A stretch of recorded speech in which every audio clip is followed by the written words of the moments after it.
Hi, hello, and welcome back to a podcast where I talk about going from corporate drone to corporate drone dropout. Corporate drone to corporate drone, who wants that? But corporate drone to corporate dropout, you know it, you love it. Welcome back to Chaos and Fuckery, or more importantly, the chaos and fuckery of owning a business, creating a small business in the fitness industry, the gaming industry, and just life in general as a content creator. I took a little break.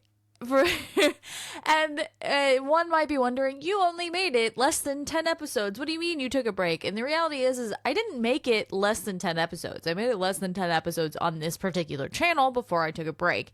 And that's the thing. When I decided to launch this podcast as a separate channel entirely, I didn't quite know what I wanted to do, because it's one thing if I'm talking on my larger accounts to talk about things like my personal life or, how I'm dealing with my goals in my business and things like that. But at the end of the day, I wanted to make this podcast a mixture of the different things that are involved in being a business owner, being me, and being in the fitness and gaming spaces as a female, because there is a lot going on in the world right now that being a female is not the easiest thing to be in male-dominated spaces. I used to have a podcast that was all about, being a female in the engineering space, because apparently my dumbass likes to get into male-dominated spaces as a female. I couldn't get into, nursing or things like that. Not to say that those things are bad, because they are. They are? No. Those things are absolutely amazing. Most of my family's in the medical field. My mom is a nurse herself. And the reality is that just wasn't my style. I do better in male-dominated spaces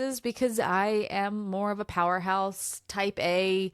I've been seeing this thing on TikTok where people are talking about being type C, where they can be very type A, but they're also sometimes type B, where they're not as dominant. And I feel like the only time I'm not dominant, other than, maybe in my marriage, is when I am having an ADHD spiral. I am very type A. I have to get everything done. I, as a business owner, really have to focus on progress over perfection, because I have to perfect everything, and not being good at something is very difficult for me. The YouTube space, the content space is something that I'm learning, and I have things that pop off. I have things that people relate to and are funny. And then other times, I don't know what I'm doing on the back end to even make people see if I have good content. And, that was why I needed to take a break. I needed to take a break to reflect on what I was doing as a business owner, not just in this podcast, but as a whole, because we are in a space right now where tariffs are destroying small businesses. And thankfully, I don't have a physical product that I'm impacted by that. In the future, I might, if I try to sell merch or things like that, or, create gamer branded supplements or gamer branded whatever it is. If I did that in the future, right, I could be impacted, but right now that is not my situation. The other thing I really had to think about, because, the economy right now in the US, is, do I want to create a lot of free content for people, and then if they have the spare money to come and be clients of mine, then they come to me and I don't have to be salesy? Or do I want to actually really push to fill my client roster? And the reality is I would rather take money from Google and TikTok and all of these big companies as a creator and, feel pushy towards people that really just need help in the weight loss space, and make them feel like they have to go broke to fix their situation. I have struggled with weight myself. Obviously, I'm not in my smallest body right now, but I'm also not in my largest body right now. And as a business owner, you have to think about where you were when you were going through this process. And the reality is I still kind of am going through this process. So for this year, while I do still wish to fill my coaching roster, I would rather focus on gaining visibility and growing my content platforms and monetizing all of those platforms, so I have those streams of income before I really focus on my client roster. While I am still going to focus on my client roster, I'm not going to do it as heavily as I would, say, getting content out. And that is where something I got influenced on TikTok comes in today's episode, coming back, because we are going to change things. Before, it used to be goals and reflections, and then, a topical on Saturday. What I think I'm going to do going forward, the new Chaos and Fuckery, is welcome to the chaos and fuckery of, I'm going to talk more about the inner workings of the small business in the different spaces that I'm in. And, writing a business plan for my future businesses and possibly in the future, maybe even what it's like to pick up your small business and move it across state lines. That is a debatable topic at the moment. But if that comes up, I'll definitely be talking about, the struggles personally, professionally, working a 9-to-5 that comes with all of this, the struggles of being a business owner. But I was influenced on TikTok by one of my favorite creators. She's not a fitness or gaming creator. She is a Disney theme park creator, which is another thing I do kind of want to bring into this podcast, is talking about some of the things that inspired me to become a business owner. Ironically, theme park vloggers are one of those people. I thought it was cool that they got to share all the behind the scenes and get involved with companies like Universal and Disney and Six Flags and whatever theme parks they're getting involved with, and have early access, not because I wanted that level of fame, but because they cared so much about these communities that they shared not only themselves, but sometimes their families. I'm not pro family vlogger, just, shared their family life in a way that they found appropriate for them and their families and things like that. The Disney theme parks, the Universal theme parks, the theme parks here in Orlando in general are kind of my upbringing. I spent probably more time running around those parks by myself than I did at my own home. And those things are special to me. And, part of my fitness journey is, in fact, getting my steps in at theme parks. So while it doesn't seem to be directly correlated unless I'm going to somewhere like Super Nintendo World at Epic Universe, the theme parks are definitely connected to my overall journey as a business owner. And I think it's interesting to kind of bring those into light when we're talking about personal struggles and small business and creating content and things like that. So there might be future episodes related to my trip to Epic Universe that I did recently while I was taking that break, which, my goodness, Epic Universe is a whole different level of, I wish to be the people that got to see this park. And I was one of, as an annual pass holder, I was one of the first people to see the park. It's not even officially open yet. And I've done a lot of the experiences and rides and food, but my God, it'll take me years to get through it all. And I wish I could have been a part of, the team members and things like that created this amazing experience. And that's it on my Epic Universe. I'm not going to go too deeply into that because we have to talk about the thing that I was influenced and I got off on a random side tangent. Welcome to my ADHD ladies, ladles and gentlemen. We're all kitchen utensils now. Anyways, I was, watching, and usually I don't fall for TikTok shop shit. There are a few things that, are from small businesses or whatever that I genuinely want to participate in because I want to help the small business. And usually it's easier if they're on TikTok shop to get it from there than it is from somewhere like Etsy, because I've noticed that businesses that I've worked with in the past are sometimes closed on Etsy, but still available for orders through their main website or through TikTok shop. So, voila. I do like to do things like that. But said creator has been talking about her fitness journey quite a lot alongside of her theme park content. And she recently promoted this. This is the Kaizen challenge. And on the back, it says Kaizen, Japanese philosophy meaning continuous improvement.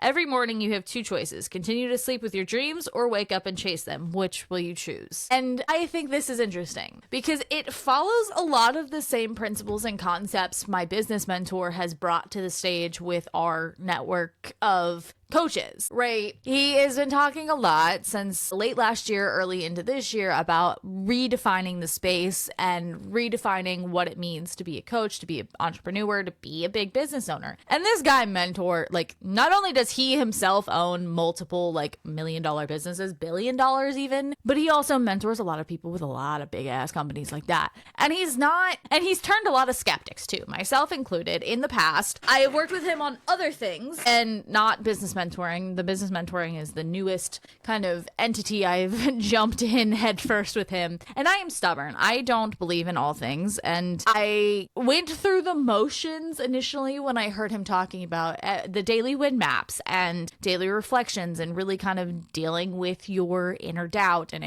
what am I talking about?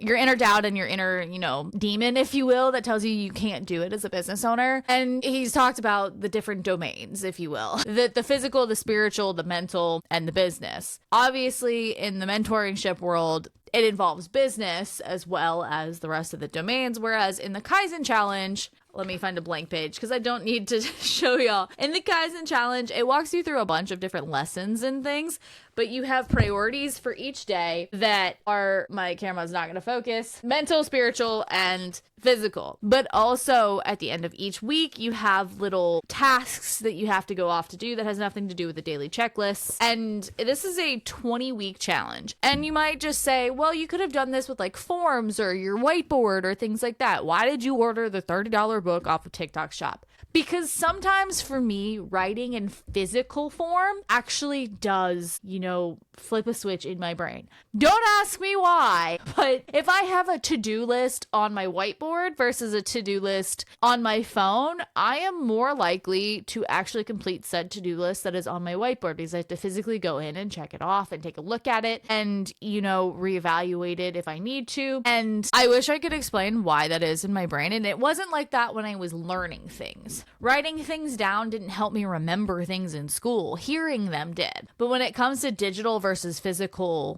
task lists or media or whatever, despite how techie I am as a business owner, everything is in apps and tasking, like tracking sheets and things like that when it comes to my clients. For me, I like physical things. And I hate the fact that I do better with physical things. Why? Because then I have to carry things like this and like notebooks and my workout journals and things like that everywhere with me. And I wish I was kidding. But I'm about to pack up and, go to Hawaii for a family wedding. And I'm going to have to take this book. I have all my workouts in a physical notebook. And then I also, because I like to read, have to take physical books with me because I am a Kindle reader normally at home. But when you're going to things like the beach, the new Kindles all have digital screens. You can't read those in sunlight. The old Kindles, you could have, but the new ones that are backlit, you cannot. You can't see shit. And honestly, I don't have a physical actual Kindle anymore. I have an iPad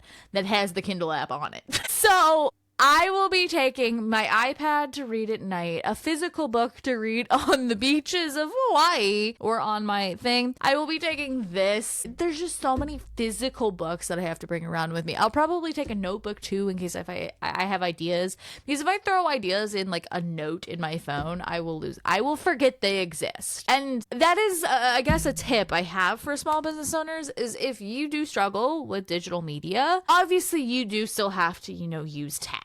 Tech is unfortunately and fortunately, depending on what way you look at it, a part of business now. You cannot do things, especially in my two spaces, fitness and gaming, without tech. It's just not possible. You have to have, with the gaming side of things, you have to have the PCs, the capture cards, the peripherals like cameras and mics and everything else. And with fitness, you have to have apps to talk to your clients because you're doing it from afar. You're not generally coaching them in person. And you have to have, every Google document form on the planet and a planner. It is just insane. And I am also one of those people that I have to put it in multiple places because the digital side makes it mobile, but the physical side, if I'm using my whiteboard, say at home, makes it visible. And that is something as an ADHD business owner that I really struggled with, which is why this little black book is now everywhere with me during the day.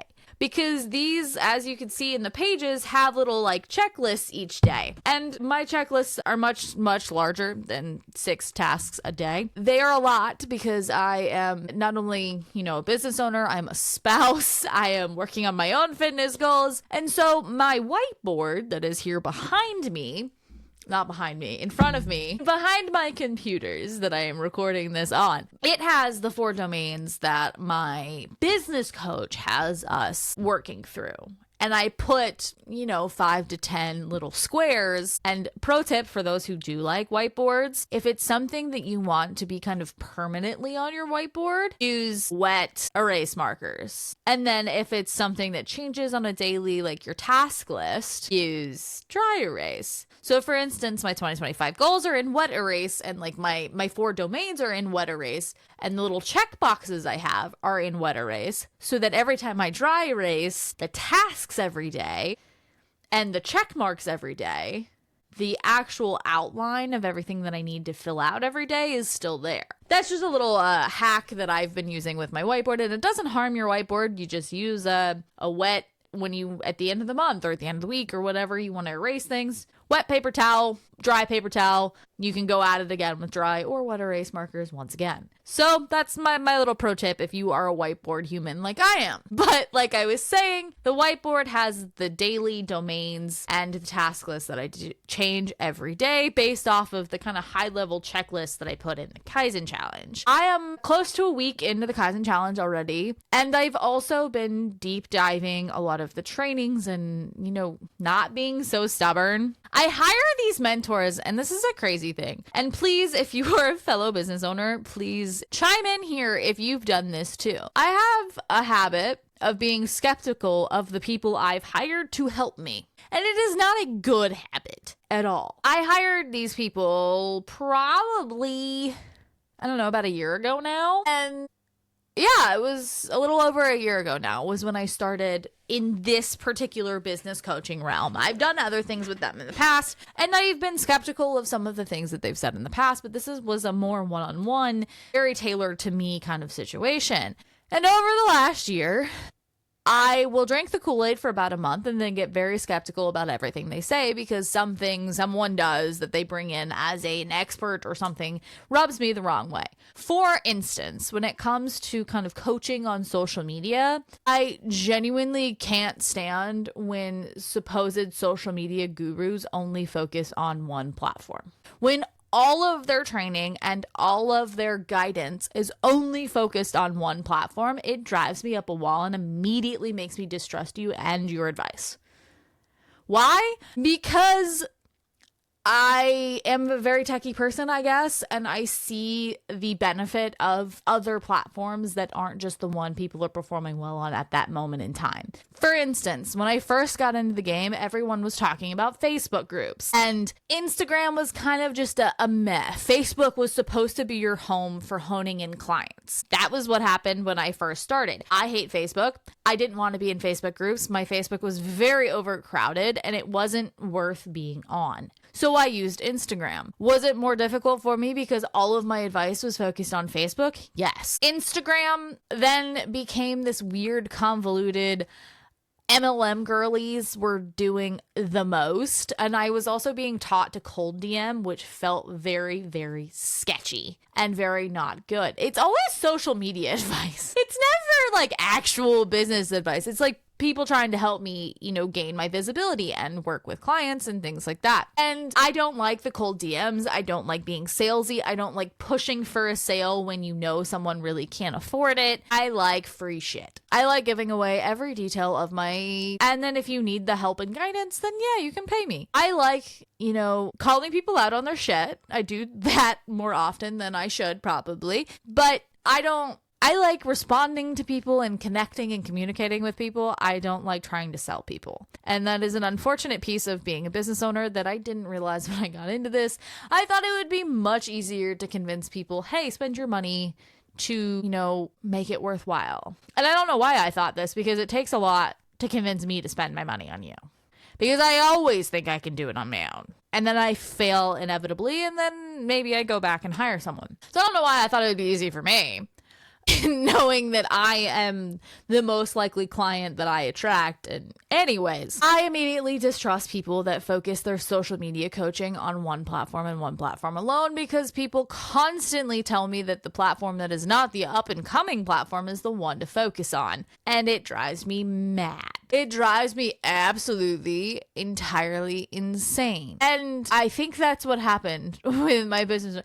They brought in someone to do a lead generation training, and I turned off because all they were talking about. And that kind of area of my business is the one I struggle in the most, because I have things that do really, really well in the social space and like connections and communication with people that do really, really well. And then I have things that absolutely tank, and there's no consistency in my lead generation aspect to bring people into my space and, capture them as an actual official lead at that point. And part of that is on me for not being consistent with my content and everything else. But at the same time, I can't find a good rhythm without being fake, right? No one cares about tips because everyone and their mother is doing tips. But if I rage bait, a popular content creator or something like that, then, am I being real about it? Is it legit? Like, for instance, I reacted to the Jubilee fat versus fit a while back. And the thing is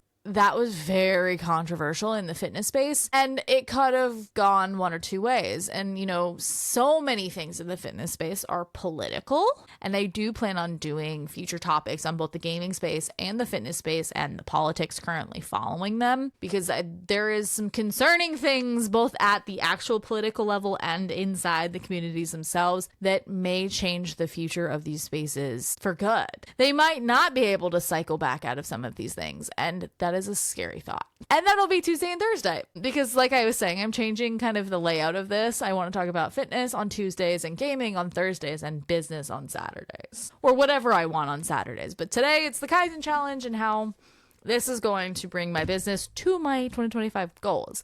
And yes, I know I'm rambling, but I have been struggling a lot with what are my goals, right? I needed to adapt, and I think I needed a little bit of a push to get into that consistent rhythm. This is a 20-week challenge that involves all of the pillars I need to be doing per my business owner and per, being successful. I tanked the first 5 months of the year, or 4 months of the year. I was doing really well in January and February, or just January. I don't know. I hit a weird rut, and I think some of this is just due to personal things going on in my life. I hit a little bit of a weird rut where I didn't really know what I wanted to do. If, my big acreage property was really what I wanted. If my husband even wanted that anymore. We were kind of in this weird phase where we were passing ships in the night, not really connecting or communicating on anything, and that domain, my relationships and connections, literally impacted everything else. I could not be a content creator, I could not be a business owner, I could not be really anything when that was happening. And I have had to learn kind of over the last month or so, as I've been reevaluating my goals and figuring out what I want to do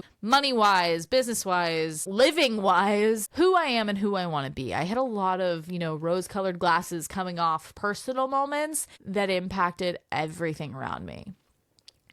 I no longer want to be the doormat that is controlled by everyone else around me. And I talked about that in the first episode on this launch. I need to be bigger than I am. I need to be bigger than a 9-to-5 engineering job. I want this business. I want a dance studio. And one of the things I changed my 2025 goals to when I started the Kaizen challenge and getting back into my mentoring group and everything that came with the emotions of that was one of the things I wrote down, and I'm staring at it right now, this is hard, partially because I can't remember what I was going to say, but also because, one of the things I wrote down that by the end of this year, and technically I put end of quarter 3, is I am going to have my entire business plan put together for the studio. I don't know where that studio is going to be. I don't know what I'm going to name that studio. I don't know how I'm going to fund that studio, truthfully, at the moment. My goal was always to make enough as a fitness coach to be able to invest in future businesses that I wanted to open and own. I don't know that I want to wait for that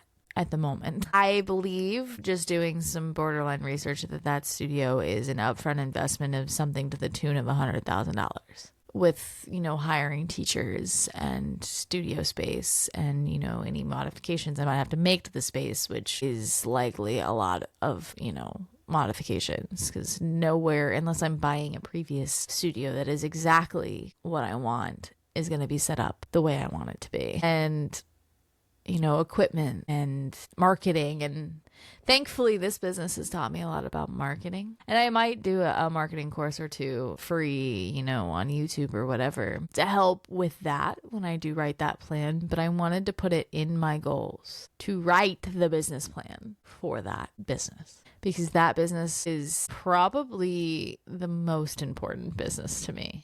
I love coaching, and I love, the freedom being in an online space gives me. Which is why the studio scares me, because if I put the studio somewhere and then I have to move, I will constantly be flying back to wherever that previous location was to check in on my business. And that's scary. And honestly, I don't even know. Like, dance studios are kind of popular everywhere. So I don't know that there is one particular location that would be better over the other. But I don't know. I want to do it. My husband asked me a couple months ago, like, what do you want? You've recognized now that 90% of the decisions you've made in your life are for the appeasement of other people. But what do you want? What do you want to chase? What do you want to go after? And that has kind of been the theme of this whole year. As I'm turning 30 at the end of this year, I have been living in the fear of judgment of other people. I created my house based on being this perfect adult viewpoint, right? My husband was like, let's just get a bunch of paper plates and forks and no one cares about dishes, because we both hated doing dishes. And the reality is I fought him on that for what? To look like I'm better put together than I am at 20 something, because we were like 23, 24, 25, whatever. We were young 20s when we had that argument originally. And I realized recently that none of that matters. None of the things, none of the silly social construct things matter. I am an almost 30-year-old that has no kids, has 3 cats and a rabbit, and you know what? I still hate doing dishes. And I would gladly live off of paper plates and like a singular fork. I literally sit here in my office. I use up the same fork all week because I hate doing dishes. And because we've lost like all of our forks. But that's here nor there. I don't know how like our house has consumed our forks. Anyways, I don't have to be the picture perfect American family view. I don't care if I have photos and, things on the wall. I don't care that the only holiday I really care, I do like decorating. I like my little tree that gets decorated for different holidays and things like that. But the only holiday that like I want my house to feel homey is Christmas. And then other than that, it doesn't have to, it can feel like a sterile environment. Why? Because I don't care. I genuinely don't care. I want to be comfortable. I want to be, busy. And to some extent, I want to just travel and not be, stuck to my house because I have to work. I have realized in the process of, what do you want? Doing the Kaizen challenge, doing, getting back into the mentor space, building my business in a way that I actually want to do it, not because someone told me to do it this way. I have realized that I should have bought a fucking MacBook instead of an iMac, 3 years ago.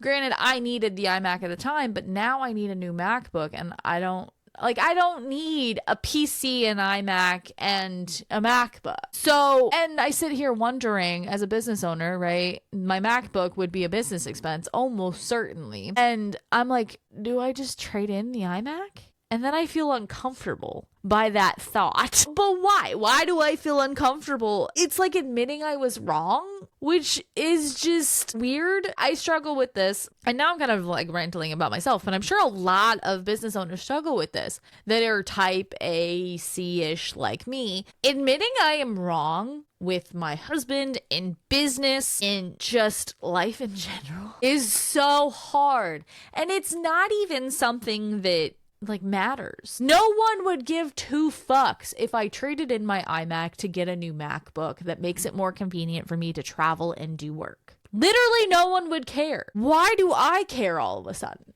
Why is that important to me? Before I bought my PC, the iMac was somewhat important because I streamed and I edited. I needed the big screen. But I have my PC. I have multiple monitors. Why do I care? Why is that something that rubs me the wrong way? I don't need 2 full desktop computers. Because yes, I do like to have an Apple product. But my MacBook currently, and my husband's,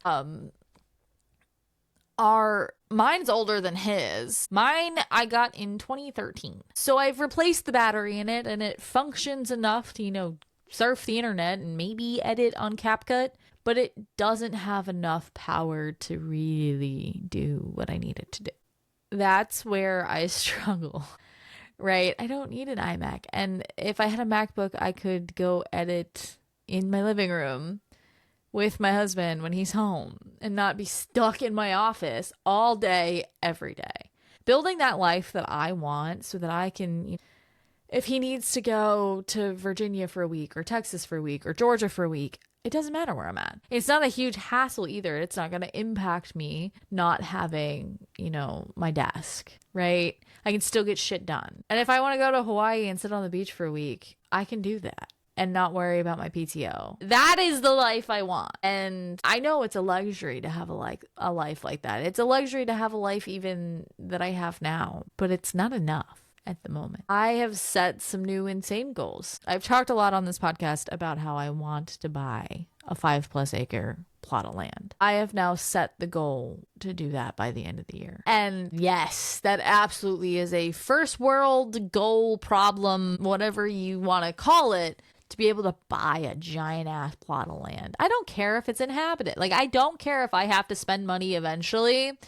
I want to buy it in cash just to prove that I did it. And I don't want to use my 9-to-5 money to do it. I want to buy that plot of land with my business. And that means I have to make anywhere between $20,000 and $100,000 post, the profit, right? Going in my pocket, because I'm probably going to buy it under the business as a business property. I don't know. I don't know how that works, to be honest. But buying this book that I got influenced on TikTok by a silly little influencer turned my mind into, and some of the conversations I've had with my husband. My husband and I have been going back and forth on an existential crisis, if you will, of turning 30. And I think that's a lot of what there's other things we're facing right now that I'm not going to talk about publicly, but turning 30 shifted our mindset a lot. And also a lot of people talk about the 7-year itch, if you will, in marriages. And I don't know that that's true, but we did hit 7 years, also the year we turned 30. And that is a wild process in and of itself. Hitting 7 years married and turning 30 all in the same year. And he's kind of getting new expansion opportunities with his job. And I'm trying to build a business, and we are insane. And the thing is I would be nowhere if I hadn't met him. And at the end of the day, when he asked me, what do you want? The only 3 things I could think about is own my own businesses and have my own life away from everything that my 9-to-5 requires me to do. Because there have been many of our argument that I have only fought him on, not because I physically care myself personally, but because it might impact my job. Which is insane. I shouldn't be arguing my husband because of things that I don't actually fucking care about. And I want to be free of that. I want to be free of that stress. I want to be able to make decisions of my own accord, not because someone else is forcing me to make them or something else is forcing me to make them. And then, the things I could think about when he asked me that, what do you want? My own path, my own life, my own businesses, to be a creator, to be in the creative space, but also use my engineering skills in that space, whether it be 3D printing for cosplay or building for cosplay or, making mods for the gaming community. When I have the time, I love doing those things. And those will all be a part of my business in the future. Building gym equipment, whatever it is, owning a gym. And, I think a lot of things that I've learned working in corporate has helped me as a business owner. So I don't hate corporate, but it's not for me. And then the other 2 things, the cats, him, and having full control over my life again. Those are the only 3 things I care about and want. The stuff, a lot of these things in my office are nostalgic for me. The Funko Pops have mostly been bought by people in my life that are saying, hey, this reminded me of you. I thought about you. I know you have the Funko Pop wall. This one reminded me of you, whether it be Stitch or my giant Jack from my husband here. Same with a lot of the plushies that are behind me. Those are all things that people have said, hey, this reminded me of you. I thought of you. And that's why they're nostalgic to me, not because, I need stuff surrounding me. At the end of the day, I could move with nothing but my computers and the cats. And obviously clothes, but even then I could, have a duffel bag full of clothes and that's it. I could get rid of a lot of my clothes. And I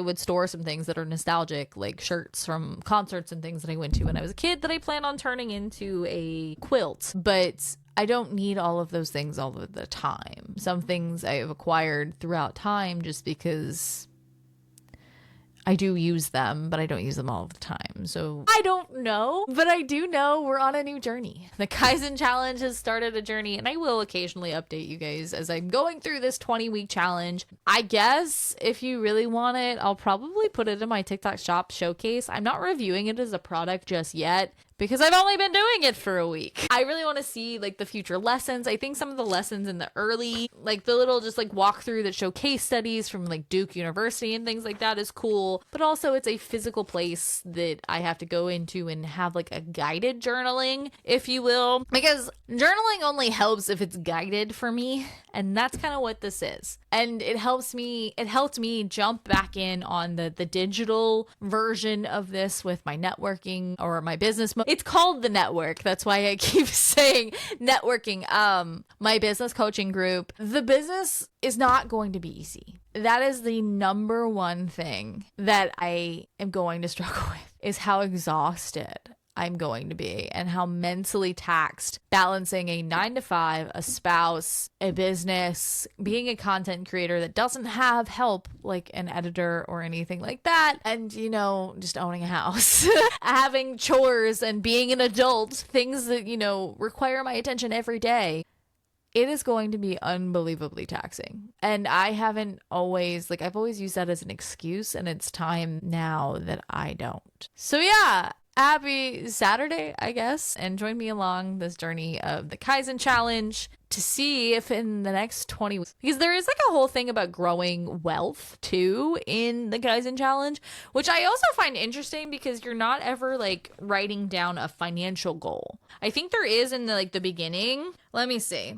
Spiritually, mentally, physically. I'm looking at the little things. I don't remember writing down anything financially. Understanding the past, which I think was a really cool exercise that they had you do. Defining your purpose, the secret to motivation. Because it talks a lot about, something I talk about a lot as a fitness coach. Motivation is a lie. You're never going to be 100% motivated all the time, and you can't rely on it. And I think that's an interesting, putting into the perspective of not just fitness is something that I struggle with. A lot of the things that I talk about as a fitness coach actually do go along with everything else as a business owner, and I am just so dumb sometimes, I swear. Oh no, it does have you look at financial goals. Okay.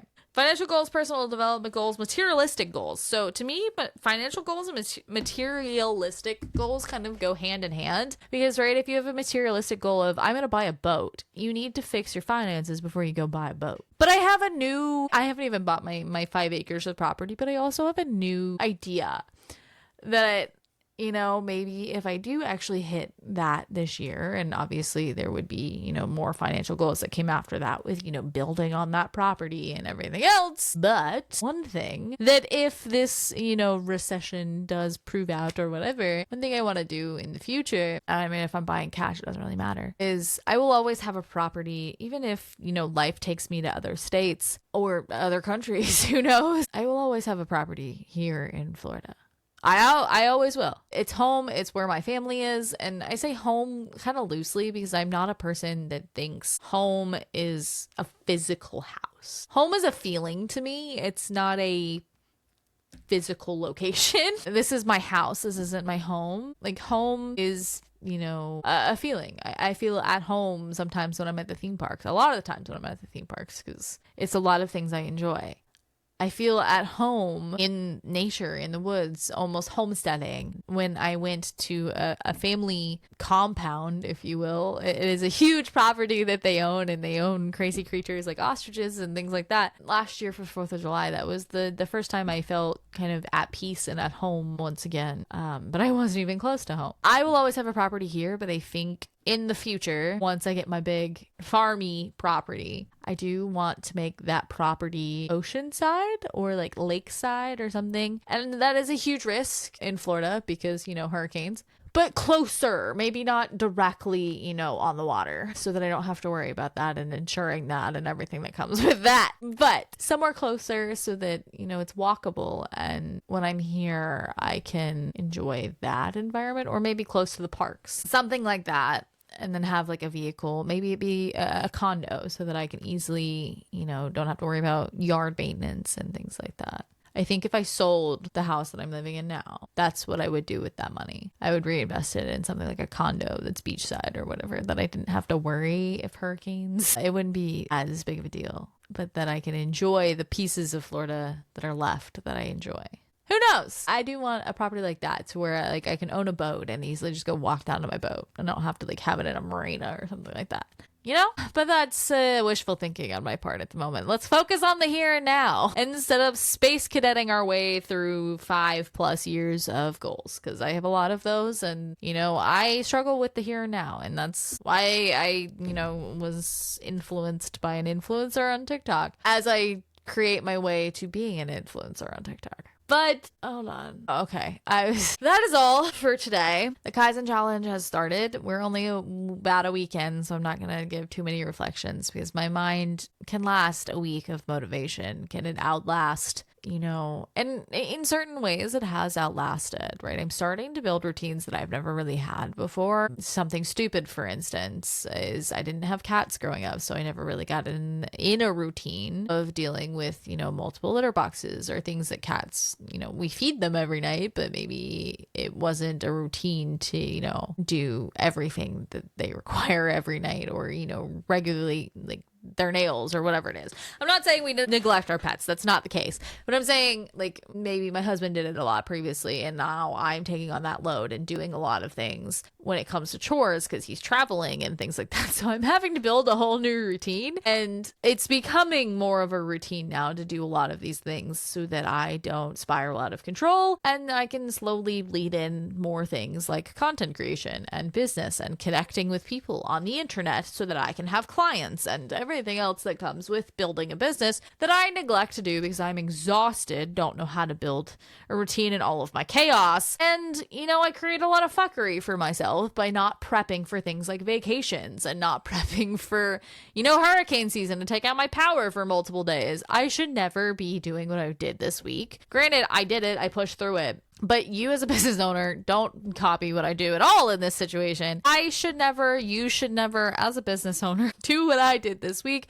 which is where I was literally exporting videos the night before they went up on YouTube and filming short form as the day went on. It's one thing to have one daily, I am doing it live in real time type of post, another to make your entire content plan on a daily. That is not... You're creating consistency, sure, but you're not creating your best content by any stretch of the imagination when you are throwing together an edit the night before it goes up. I was not expecting these videos to do well because my problem is editing, right? I've had these videos filmed for eons, but editing, I get lost in the sauce somehow and forget to do things. So I'm getting in an editing rhythm with my shorter videos, and then with my longer videos, which will be the gaming videos, I think I'm going to try to get further ahead on them and give myself, a week or 2 weeks of just gaming shorts on my gaming channel now so that I have some videos in the backlog when it comes to, and get back to streaming so that I have content to actually edit. Because that's the other thing is I'm out of, gaming content at this point because I haven't been playing a lot of things in the sense of them being recorded. I've been playing them on my TV or things like that. So going forward, we will be talking about the Kaizen challenge as a little personal update at the beginning of the podcast, and then we'll be talking about fitness on Tuesdays, gaming on Thursdays, and business on Saturdays, or whatever personal topic that I wish to talk about. It might be politics, it might be business, or how politics is impacting business. It might be just random little updates in life or whatever it is, because I am still a human. My chaos and fuckery is more than just business. This podcast was meant as a place for me to talk about this journey of, turning 30, of building a business, of being a wife, of being a cat mom. Not that that's that difficult in comparison to being an actual mom. And maybe in the future I will be, as this podcast grows, if my husband and I decide to have kids, and that's a big if, maybe that's part of this too. I don't know. This will evolve and grow with me as my business evolves and grows. And that was kind of the whole point, is to share the struggles with other small business owners, share the struggles with other small creators, and share life as the chaos and fuckery continues. And hopefully, control some of that chaos and fuckery. So I appreciate y'all hanging out with me today. I'm back. It'll be back to 3 episodes a week and maybe some mini-sodes if I have guests. I am going to start working on the guest lineup here in the future. But if you have someone you would like me to talk to, or if you want to be a guest, feel free to drop me an email or something in the comments, and I will gladly reach out and hang out with you, or at least investigate hanging out with you. But I do have some people in mind that I might want to reach out to and maybe get as guests, or if I have friends of mine that might want to be guests as like fitness people or whatever. So also, is there places you would like to see me, other podcasts you listen to that you think would be a good fit?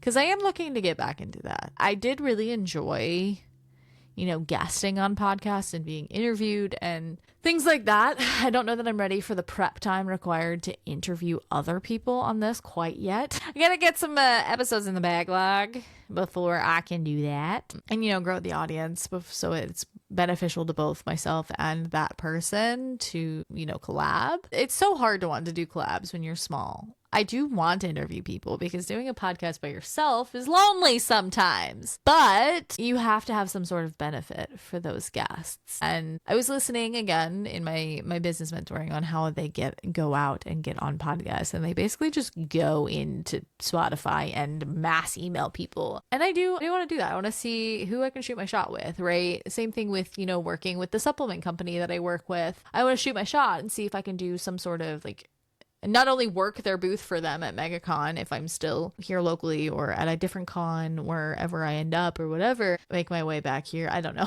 whatever that ends up looking like. But I also want to see if I can do some sort of giveaway with, their products and my services, or because they don't, from what I remember, they don't really get email signups. They get, affiliate signups so that people do the affiliate marketing thing. But we shall see. That they're all things I want to work on. I want to, become a better affiliate marketer when it comes to TikTok Shop and Advanced. And I don't want to sell products, but I do want to promote products that I actually use, right? This isn't in my showcase yet because I'm only a week in. But the sweatpants I'm wearing, which are also from TikTok Shop, are in my showcase because these were some of the comfiest. I did an 8-hour road trip in these sweatpants and they are so comfy. They are my edit sweatpants even now.